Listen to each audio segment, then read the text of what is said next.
Good afternoon, everyone. This is Dr. Serge. So, welcome to another show that we're going to do today. I'm really excited to have my good friend Troy with me today from Australia. Hello, how are you? I'm good. I'm good. How are you over there? Yeah, not too bad, thank you. How's everything going over there? It's not too bad here. I live in Texas and things are pretty good. Things are open. People are back to their normal life. So, not too bad. No That's good complaint. to hear.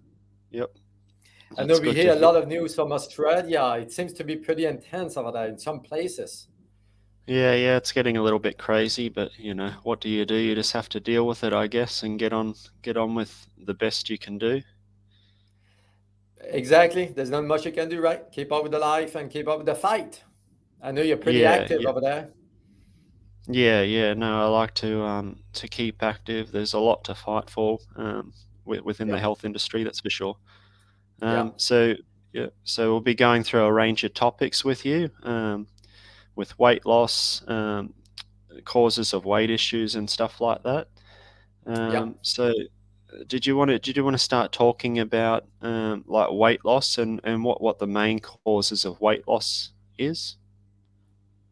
So weight is a big topic, right? I mean, I talk a lot about weight because at least here in America, it's about two-thirds of people who are dealing with weight issues. They are obese, overweight, and it does cost a lot of money to the medical system to help those people because over time with weight issues, right, people have a higher risk of diabetes, for example, uh, heart problems, dementia, bone problems, and so on and so on, right? So weight is a major topic, and to me, there's several factors including to weight. So if you guys have any question, you can write it in the chat section so we can go over your questions, right? Address what you may have in mind.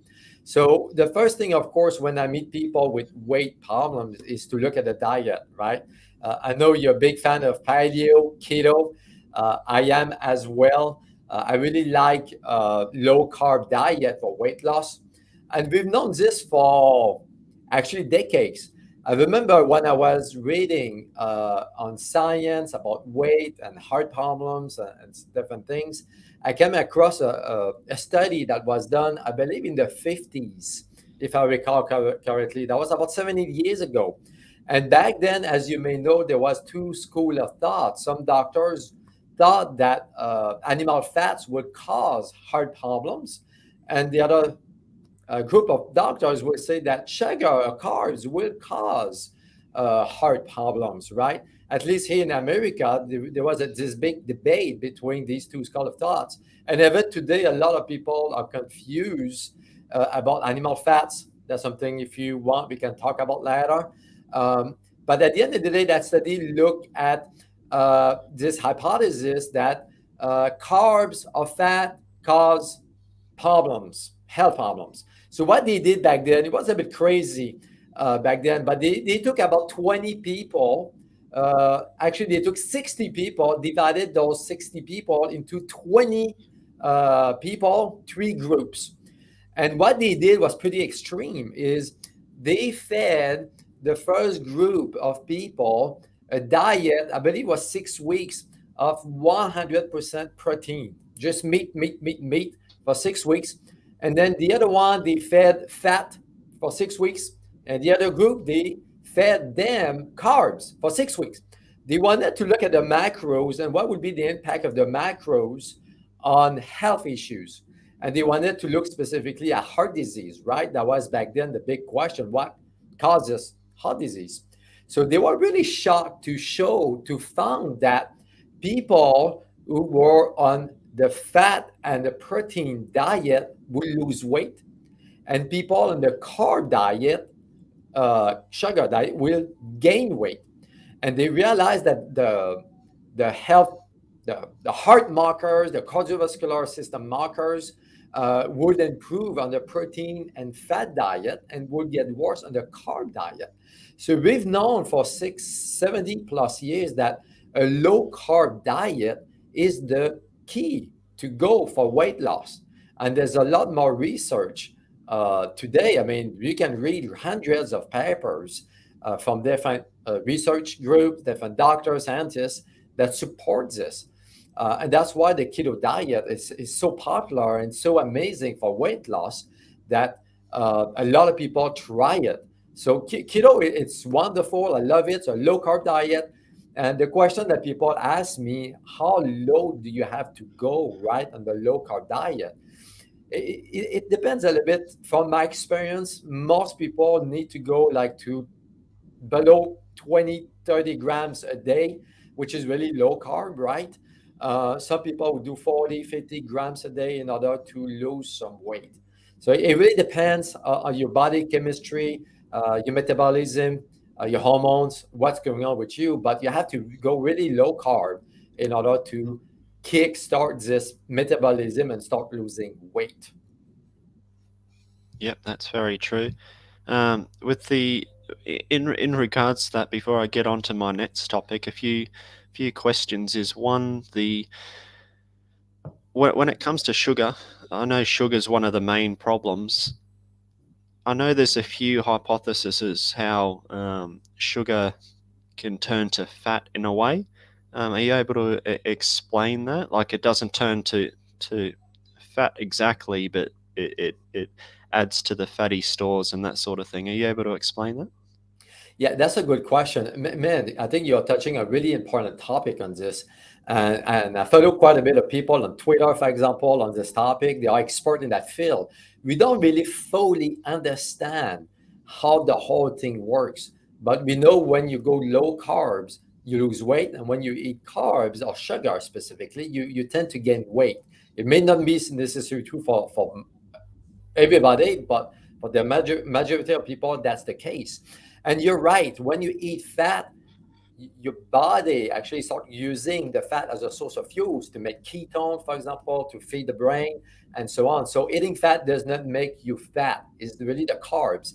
And the mechanism behind that, I know Gary Taubes, for example, is a big fan of this hypothesis.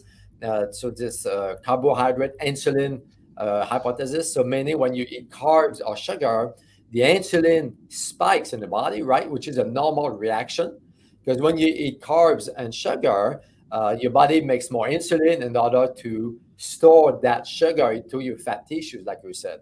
So your body converts the carbs and sugar into fat, triglyceride, for example, and then you store it into your fat tissues. And then when your body needs it, it will pull it out from your fat tissues and use it as a source of fuel.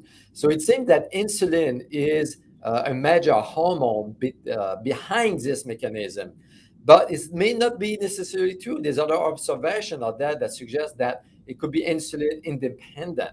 So, like I said, we don't really fully understand, but insulin seems to be the major hormone leading to weight gain. And insulin, what it does is it converts the sugar into fat molecules, and the body, of course, when it is in the bloodstream, will get it out the blood and put it into fat tissues. And that's something I see fairly regularly, actually, because when you go low carb, the insulin tends to go lower to the bloodstream. People with diabetes, for example, or high marker of diabetes or heart disease, all those markers normalize and get down, lowered, and the insulin actually gets lower. And people over time don't have uh, diabetes when they go on a low carb diet. So that seems to be the big idea right now in the field, but we don't really fully understand the mechanism behind how the whole thing is adding to the fat tissues into the body. That's very interesting. The hormones play a big part in it also, don't they? Correct. In weight loss and that sort of thing. Yeah. Yeah. So the just because you're not losing, if say you're not losing weight on a ketogenic diet or something, there could be hormonal issues behind that, and you know different issues like that. Yeah, you're touching on the next point I wanted to talk about actually, because diet is the key. Keto is great, but I see a lot of women specifically who do keto. They've been on keto for months and months and months, and they just cannot lose weight. So the Yep. next thing we need to look at, of course, we need to make sure you do a clean keto, Because some people who do a dirty version of the keto diet, they eat junk food, processed food, even though it's keto. So you have to make sure you eat good quality foods. And one of the foods that can prevent or slow down the weight is dairy products. Actually, as a matter of fact, I had that client who came to me. She was doing a keto diet, but she was eating so much butter, so much cream, so much cheese that she couldn't lose weight. So we had to change and optimize the macros for her, have a little bit more protein, a little bit less dairy products, and then she started losing weight. But after we do all that, and if you still don't lose weight, we need to look at your hormones. And the major factors that really prevent or slow down weight loss in women is high cortisol level. When your stress is high, your body, of course, as a fight or flight reaction, would make cortisol, the stress hormone. And then when the stress hormone is high, your body gets in this starvation mode and you just cannot lose weight. So your body is holding into the fat tissue that energy in order to survive if there's a threat, for example, this fight or flight. So we need to look at that. We need to look at your adrenals health, why your adrenals are pumping so much cortisol into your body. Sometimes there's deficiencies going on, it could be stress in your life, and so on. And then on the downside of this is when you have a high cortisol level into the bloodstream, it shuts down your thyroid function. So 90% of people, at least that I see with thyroid problems, who got diagnosed with hypothyroidism, it is actually a cortisol issue. Because when your stress hormone is high, it blocks the conversion of the T4 into the T3. You know, your thyroid makes two major hormones, T4, T3, and your body needs to convert the T4 into this bioactive T3. So when your stress hormone is high, this conversion is not happening. And then when you run some blood work, you may be diagnosed with hypothyroidism, but in fact is when the conversion is not happening because your adrenal is pumping out too much stress hormone to the bloodstream, mimicking a low thyroid function. And this is what I see all the time with women taking thyroid medications, a woman who cannot lose weight. It is an adrenal deficiency. So fix the adrenals, fix the thyroid, and then the weight will go down. In those cases are pretty stubborn, and people are really impatient when it comes to that because it is a really slow process. Rebalancing the hormones, fixing the thyroid, fixing the adrenals, it takes time. It's typically 20, 30, 40 years of damage and stress on those organs we need to undo and heal. So it is really, really slow. So it's not a quick fix, but when we do that, the weight starts to go down and then you start losing weight. Yeah, that's absolutely amazing. The things, little things that you can change in your diet with your hormones and all that sort of stuff when you find you're not losing weight when everybody else is on the exact same diet. But, so Yeah. it's always good to have a look at those problems. Yeah, Um, exactly. On a side note, there's two things that I see quite a bit when it comes to adrenal health. I would say about 99% of my clients that I see have adrenal issues because of our lifestyle or you would drink so much coffee or sodas or junk food and so on. And there's two major deficiencies that I see that helps the adrenals. The first one is vitamin C deficiency. Okay. The adrenals are the organs that needs the most vitamin C in the body. If you bruise easily, for example, if you have water retention, if your gums bleed when you brush your teeth, if you have brain fog, all those can be a sign of vitamin C deficiency. And I'm not talking about ascorbic acid here. I'm talking about whole food based vitamin C. Ascorbic acid is the synthetic version. It's not vitamin C. It's a fake vitamin C. So if you guys take vitamin C, make sure it's whole food based. And the other deficiency that I see all the time, as you may know, Troy, is vitamin B deficiency. Vitamin B is a complex of 24 B vitamins. And a lot of people don't realize that you need to take the whole complex in order to support your adrenals. And most vitamin B supplements that you find, at least here in the US, it's a fraction of the complex. It's typically vitamin B1, B2, B3, B6, B9, B12. But you're missing the B4, you're missing the B7, the B8, the B13, 14, and so on, all the way to 24. And just so you know, the best source of vitamin B complex is liver. The liver has the full spectrum vitamin B that your adrenals requires in order to get better. So I know not a lot of people are big fan of liver, but the liver has so much nutrition in it that I recommend it to consume at least once a week in order to help your adrenals. Yeah, no, liver's absolutely amazing.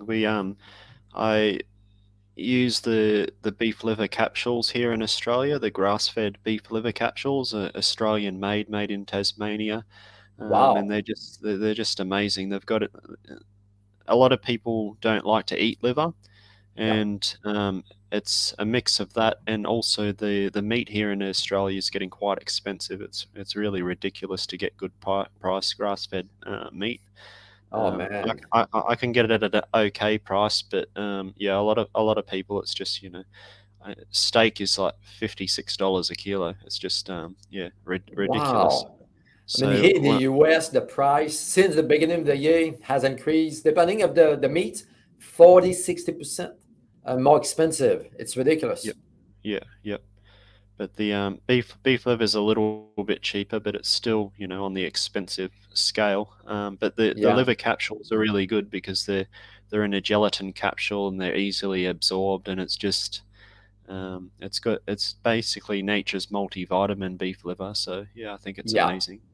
Exactly, exactly. And it's much easier to take capsules than eating the beef liver, actually, because it does have a taste, and most people don't like the taste. It's pretty strong, Yeah, it's pretty beefy, right?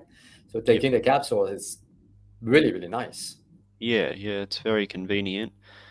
With the yeah, in regards to the beef liver, a lot of people don't realize it's one of the most nutrient dense foods on the planet. Yeah. And it's nature's multivitamin. A lot of people take, I know, I see their vitamins, advertised on Facebook and all that sort of stuff, and they just go straight through you. They don't absorb, um, You're right. I mean, I was looking at a chart a little while ago, right? They look at the liver, the nutrition of the liver, and mm, all those different foods, and the liver pretty much had everything that the body needs to function at optimal health.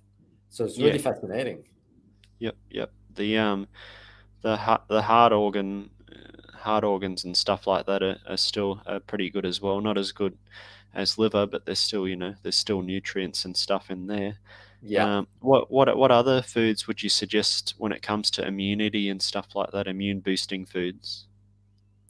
Oh, I like this question. Me, I would like actually to rephrase that question about what you shouldn't eat to have a strong immune system. And the key to me, it's really it's sugar. Sugar is really the enemy. I've looked at some research on the impact of sugar on the immune system.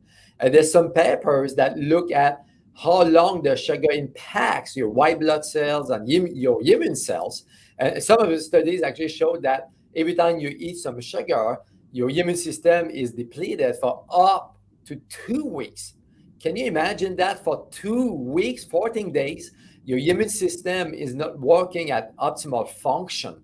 So to me, it's not what you should be eating, but what you should not be eating. And that's really answer the question about why people get sick with flus and colds during the winter season, right? When you think about it, the winter season here in the US, it's Thanksgiving, it's Christmas, it's Halloween, it's all those different holidays. And for weeks and weeks and months, we eat sugar, sugar, sugar, sugar. And then we have the flu season.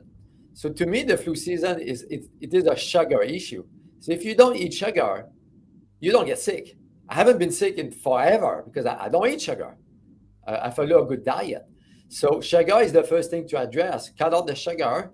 And then, of course, you mentioned grass-fed beef. So I'm a big fan of grass-fed beef. It's so nutritious. I eat beef pretty much every day. good sources of fish, organic chicken, eggs. I think if you can cut out the sugar and increase your good quality animal proteins and fats, that really support and boost your immune system to fight those viruses and bacteria. Yep, that's absolutely true. Is there other things that you can eat as well, like and drink, like herbal teas, curcumin, all that sort of stuff, You to can do boost all your those immune different system? things. Yeah, I'm a big fan of ashwagandha.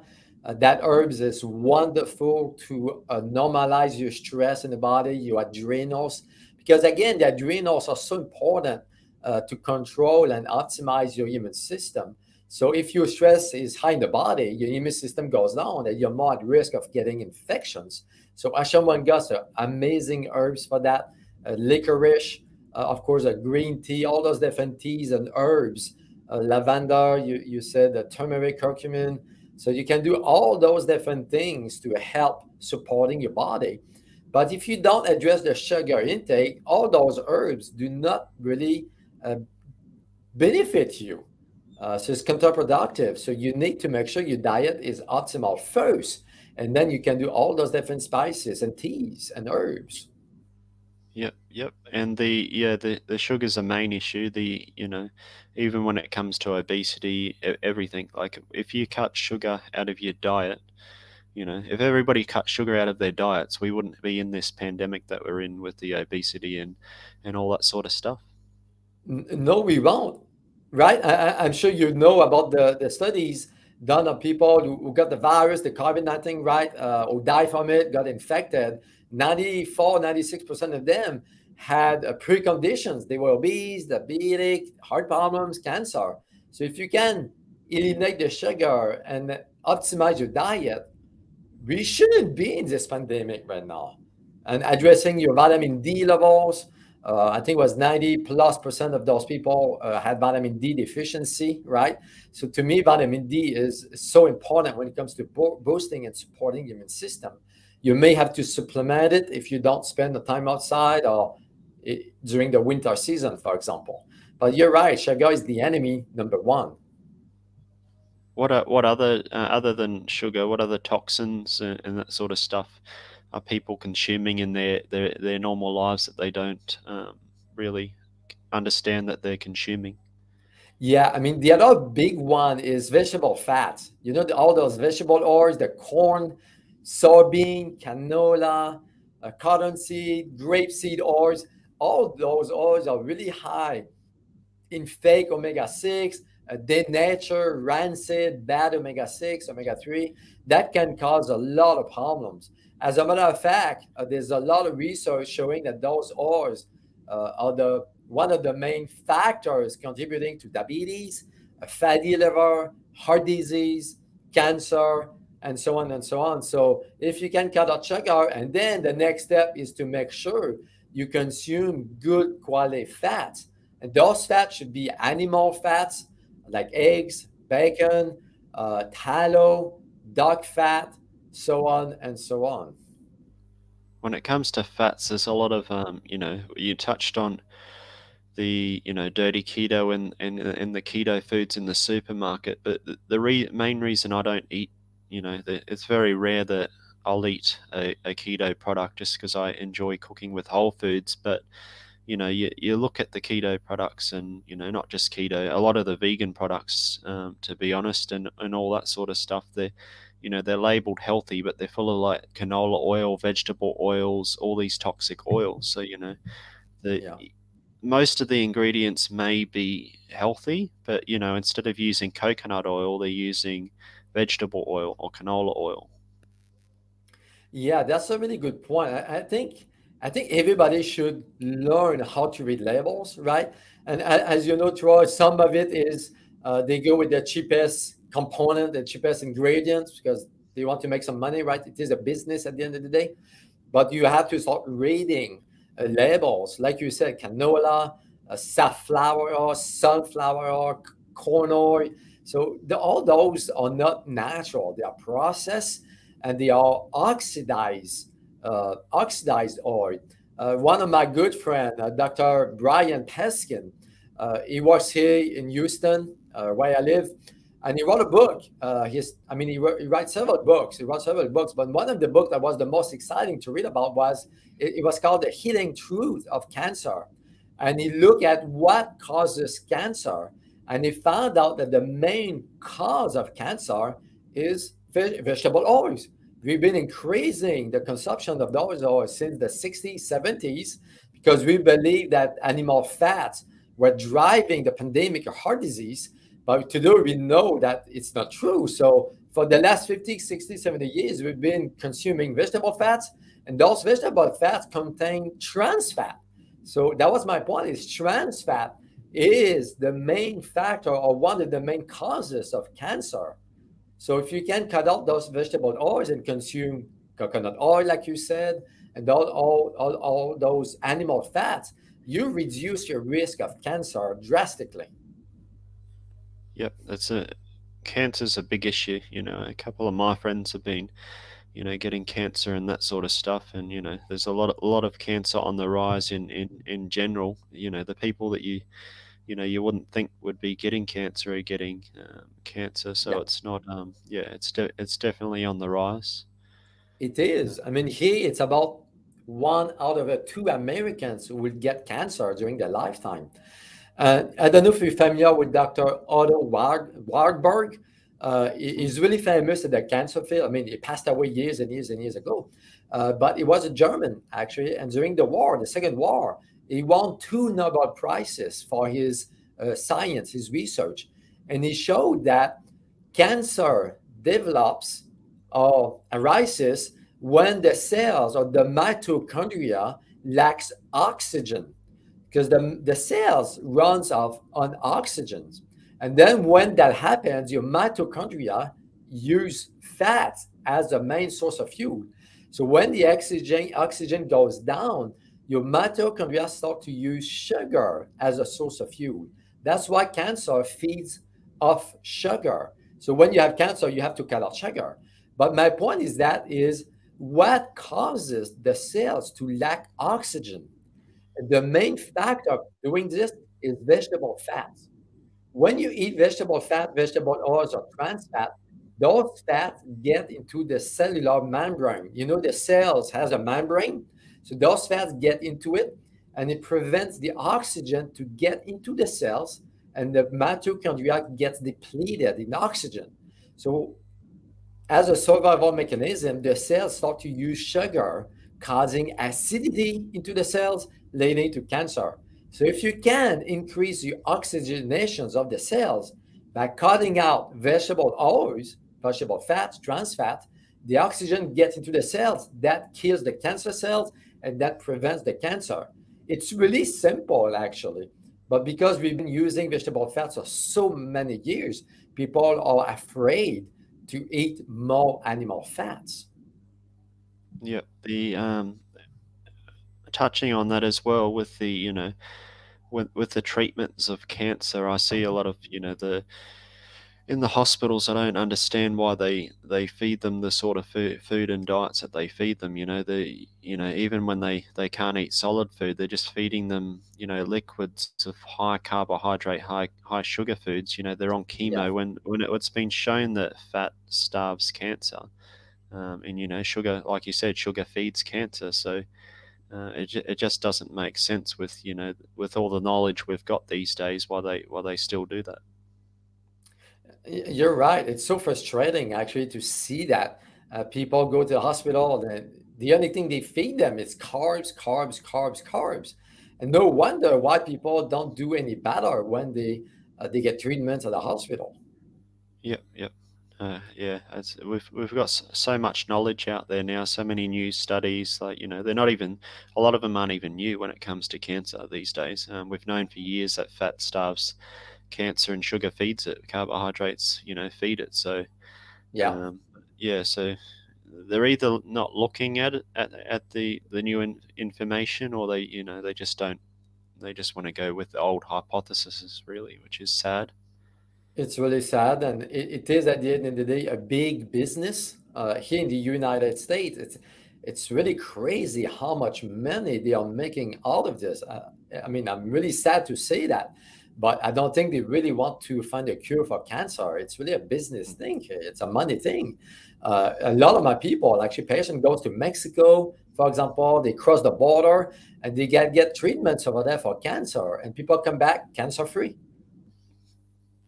There's also and I don't know if you've heard about, the FDA approving a new obesity drug.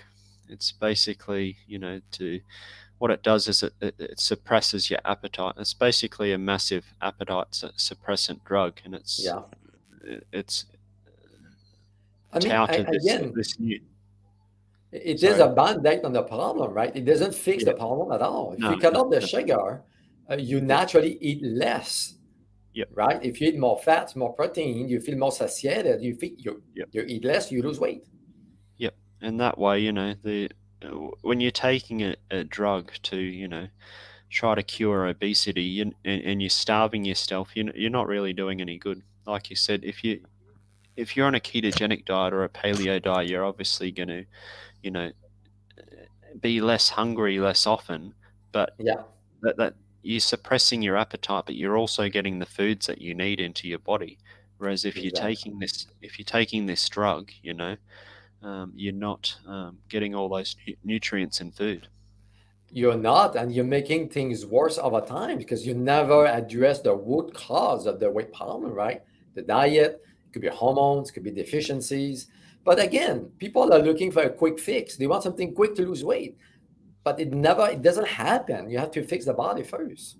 Yep, yep. Same. I've seen these, a couple of people using these drops as well. I think they're pretty big in the US. I've had a few people come over to my program and take some ketones and all that sort of stuff because they're all natural. But yeah, apparently there's these drops that suppress your appetite as well. So they're not good either, and it gets you in None, really it yeah, gets you in none, bad habits.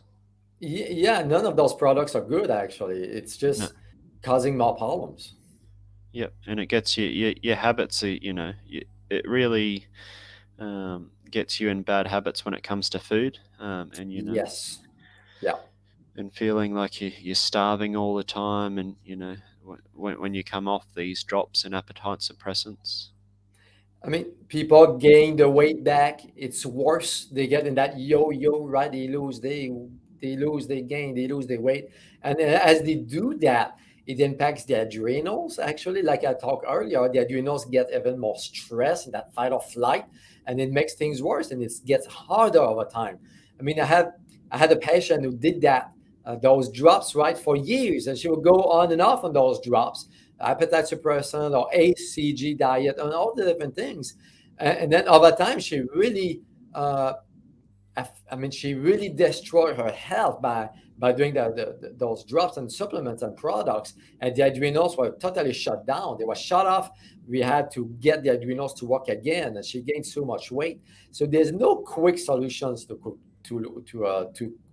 weight loss. You have to change the diet, keto, low carb, paleo, whatever you like, and then fix hormones and maybe your stress. Yep, yep. There's a new app in Australia. I don't know if it's in America, but it's a weight loss app, and it's basically, I saw a couple of advertisements on Facebook the other day, and it's basically telling you to eat more white rice instead of brown rice because brown rice is higher in calories. So they're really still on this, calorie in, calorie out, lie that has been Yeah, debunked years ago. Yeah.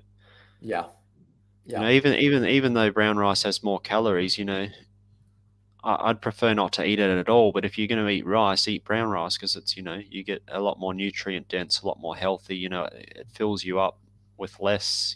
All that sort of stuff. yeah. Yeah, you're touching on a good point here. I never look at calories with my clients. It doesn't make sense. Like you said, this is another myth. Um, I look at the quality of what people eat. And when we make those changes and the macros, right, how much protein you eat, how much carbs, and so on. So when you do those, you don't need to look at calories because naturally your body will adjust. And when you do a keto diet or low carbs, you naturally eat less food. I mean, me, I eat 2 meals a day, and that's about it. And I feel full, I feel satiated, I feel energetic, I get all my foods, my nutrition in those 2 meals. Yep. And the stem cell patches that are growing in like the stem cell research and patches and all that stuff that are growing in popularity. You want to tell me a little bit about that? Yes, I mean, I think everybody has heard of stem cells, right? I remember when I was at Harvard Stem Cell Institute. So I spent 6, 7 years over there at Harvard, and we will study stem cell. My project was to actually look at fixing the heart after a heart attack. You know, when people have a heart attack, up to 40% of the muscle can actually die, and it doesn't come back. It's dead. And then over time, of course, the heart function goes down and you can actually die from that. And a lot of people don't come back from a heart attack. So one of my goals was to fix the heart muscle using stem cell. So basically, there's two types of stem cell, grossly speaking. We have what we call embryonic stem cells. So which is the stem cells that give rise to the whole organism. You know, in the womb, the woman. So you have the stem cells that give the heart, the pancreas, the brain, and so on and so on. And then when you are an adult, we have what we call organ-specific stem cell. Each organ in the body has a small population of stem cell. So, for example, if you cut your thyroid in half, the stem cells in your thyroid can actually grow back the thyroid to a normal size. It's true for the liver. And my goal was back then to look at the heart stem cell, using those stem cells to fix the heart. But the technology is really, really new. There's a lot of problems with this. People are dying from those stem cells injections. So that company called Life Wave came up with a patch. So basically, it's something you put on your skin that stimulate your body's productions to make more stem cells. So I've had people with heart problem, people with RA, people with Hashimoto's, people with arthritis. I had all kind of clients using stem cell technology patches, and they started to improve their health because the stem cells started to regenerate the joints of the thyroid, of the liver, or whatever organ needed some help, and then it reversed those different conditions. So stem cell is a big, big, big, big topic out there, but most of what you hear there, it's risky, it's dangerous, it's new, it's too recent. We don't really know about it. But when you use the patches, which is something, like I said, I have one on my back actually. I can pull it out. So it's something that looks like this. You put it in the neck, and it helps your nervous system to increase the stem cells into your body, and then you start feeling better by doing that. Yep. And the stem cell the patches are a lot safer than most of the technology out there. Is that correct? That much, much safer. There's no side effects to it actually, as opposed in the injections and so on, and it's much cheaper. I mean, I have clients who went to Argentina, they went to South America for injections. They would spend $10,000, $15,000 for those different protocols with no results. And here, with a few $100s, you actually start feeling the difference. It's really amazing. It's safer and cheaper, and I think everybody should try and see how they feel. And what sort of benefits can you see? Like what sort of people would it benefit when it comes to stem cell? I mean, if you have any health problems, you will benefit from it. Me, I started using the technology quite some time ago. My stamina increased, my sleep quality increased. I have more energy during the day. My focus, I'm sharper during the day. I'm more focused. I just feel better, even though my health was pretty good before. My health just got to the next level using the technology. So I think everybody should try, even though you may not have health problems. give it a try and see how you feel.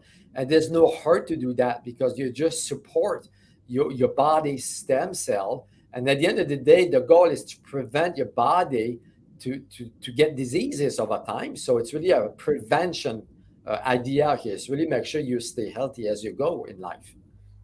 Yep. And the where do they get? Can they get these from you? And are they practitioner based Yes, product? correct. At least here in the US, I have a link under the video actually. It's called X39. So you can click on the link and goes to the stem cell patch website. They have videos and all kind of information. And then you can actually look into where you can find the patches. Yep. That's great. I'll definitely have a look into that. I know it's getting late for you. That's all I had to touch on today. So I'll get going and I'll let you have a good rest of your night. It is almost 6 o'clock here. What time is it in Australia? It's about 9:50 now. So yeah, 9:50. Okay. yeah, almost 10 a.m. But yeah, so Okay. yeah. Anyway, It's morning for you. yeah, thanks for coming on and talking to me. Anyway, hopefully we'll talk again soon. We'll talk again soon and let's keep up. Let's keep in touch. Cheers. Thank you. See you later. See you later. Have a good one.